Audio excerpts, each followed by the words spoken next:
All right, welcome back. Let's take a look at another limiting an excess reactant problem, just with some different reactants this time. There's another video. The first one, I took a solid reactant and a liquid reactant and mixed them together, and we saw we had to use the molarity equation. This time,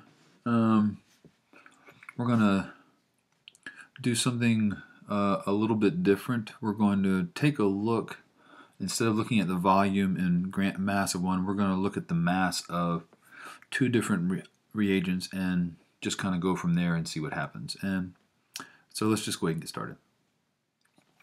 So let's pretend, I don't know, let's pretend we've got some aluminum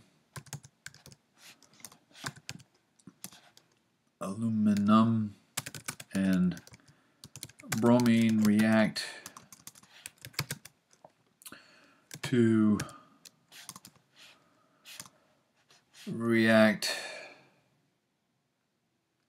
at room temperature.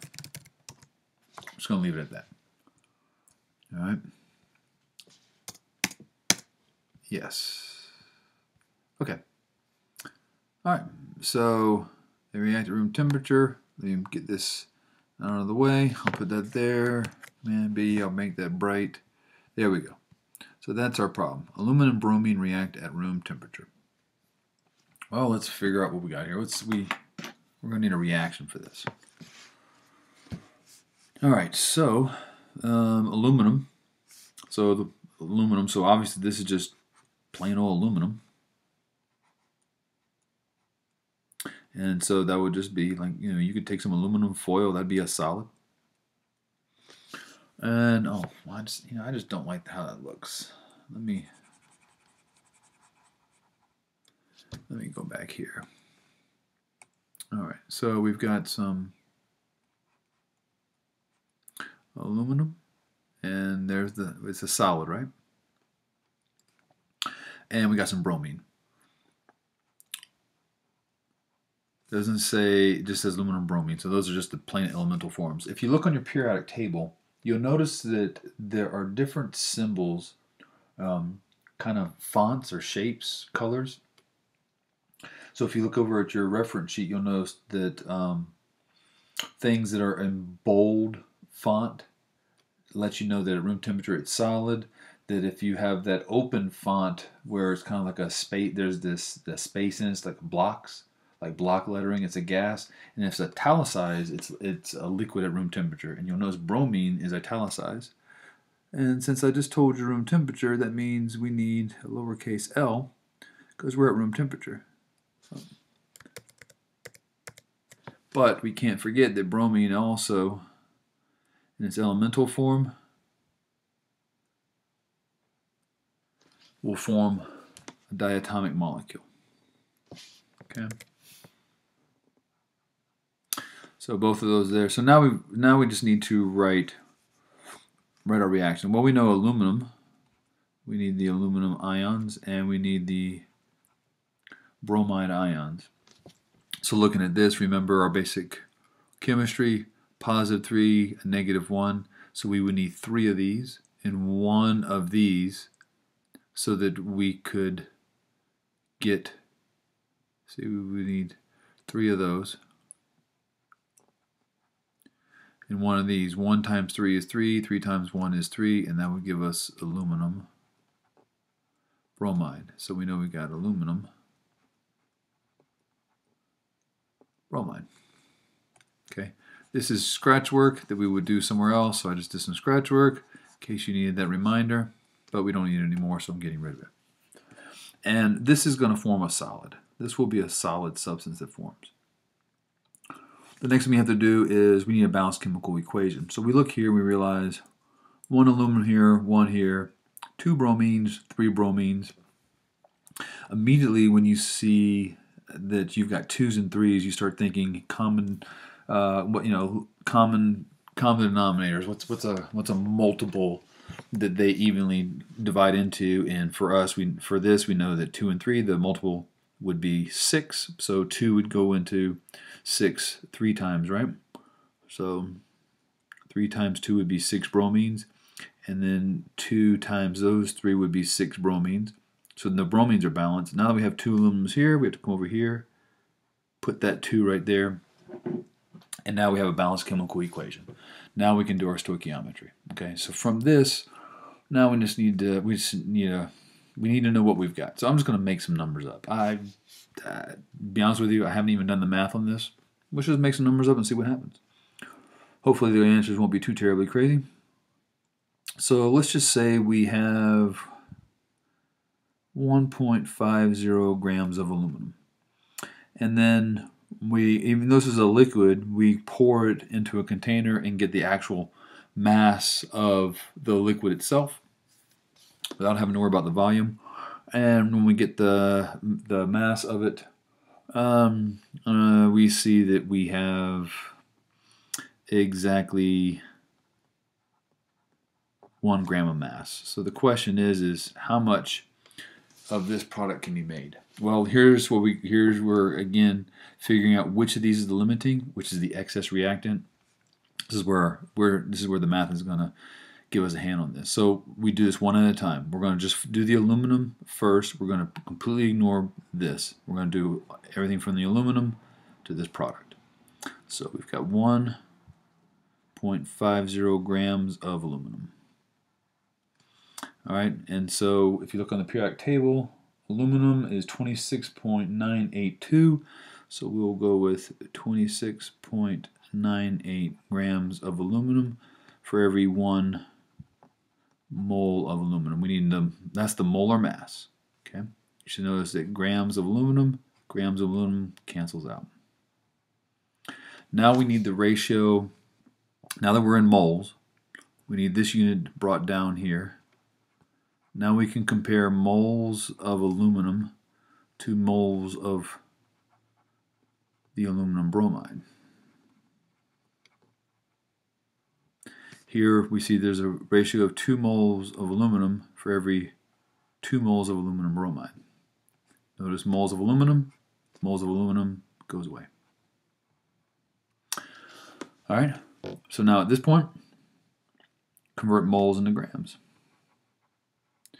So we need the molar mass. So 1 mole of aluminum bromide, we need to know how much mass we're working with. All right.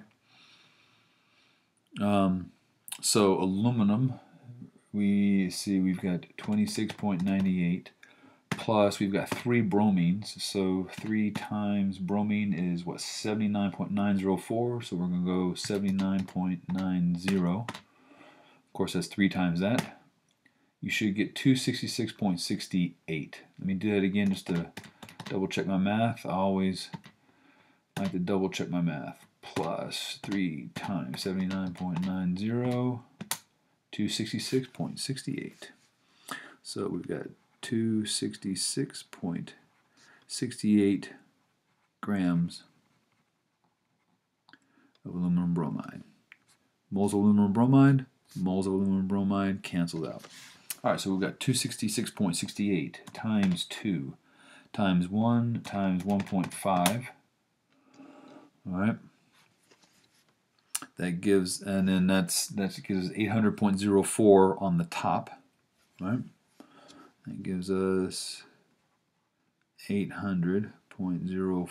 Well, that's really, I can write better than that for you. That gives us 800.04, right? And then, of course, that would be grams of aluminum bromide divided by 26.98 times 2. And it gives us 53.96. And every unit on the bottom is canceled out, so there's no unit there. So now, just divide that out. So we've got 800.04 divided by 53.96. You should get 14 point, oops, not 9, that's an 8.8265, and that's plenty of numbers. Grams of aluminum bromine. So we see how we're starting with 3 significant digits here and here. So we'll evaluate this down to 3 significant digits, and that'll help us compare numbers. So this one we're going to go with 14.8 grams of aluminum bromide. All right. So now let's do the same thing for this value. We start off with 1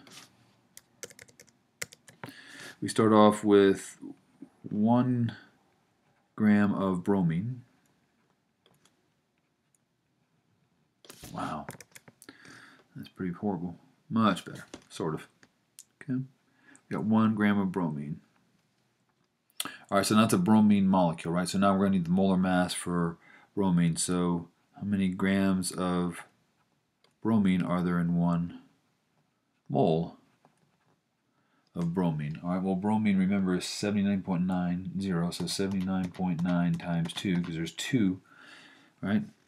So that's 159.80 grams of bromine. Grams of bromine cancels out. Wow, that is pretty bad. That's pretty bad.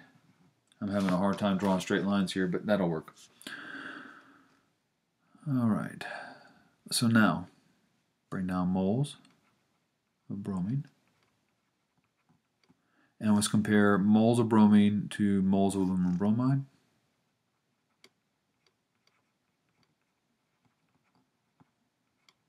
And this equation, you can see there's 3 moles of bromine for every 2 moles of aluminum bromide. Okay? Cancel out the units. Remember, it's all about getting the units to where they cancel out, and then the numbers stay with the unit. There is nothing to memorize. If you multiply it or divide it, you literally write this out, and the fractions will tell you what to multiply and divide, how to do it, when to do it. So now come down here. We have to cancel this unit out. Moles of aluminum bromide. And we already figured out up here that in 1 mole, there's 266.68 grams of aluminum bromide. So now we can do our math again here. So we got 266.68 times 2 times 1. That gives us on the top 533.36 grams of aluminum bromide, divided by, on the bottom, we have 159.8 times 3, gives us 479.40, and then all those units are canceled out, so there's no unit on the bottom. So now 533.36 divided by 479.4. And that gives us a whopping 1.12557 grams of aluminum bromide. So 1, 2, 3 significant digits. That 2 won't round it up, so we get 1.11 grams of aluminum bromide. So remember again, I told you, once you're done,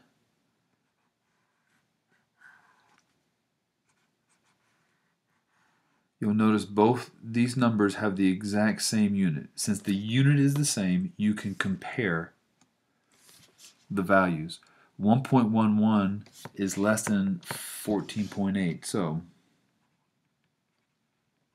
since 1.11 grams of aluminum bromide is less than 14.8 grams of aluminum bromide, that means 1.11 identifies then the bromine is the limiting reactant. And remember, we now know that this would be our expected yield. Okay? That would be our expected yield. And that's it. So that means the 1.50, the aluminum is in excess. That means we have more than we need. And there we could do the math to figure out how much excess we have, but that's not a focus of this video right here. That'll be a completely different video for a different lesson, a different class. So this is it. So now you have a couple of examples, and you can use these to help figure out stuff in lab, figure out the practice problems I'm going to give you. But the process is essentially the same every single time. All right. Good luck. Hope that helped. Please rewind the video, pause, stop, redo what you need to, make yourself notes, actually type, punch in the numbers into the calculator. It'll make it much easier if you practice this over and over again. Hope this helped. We'll talk soon. Bye.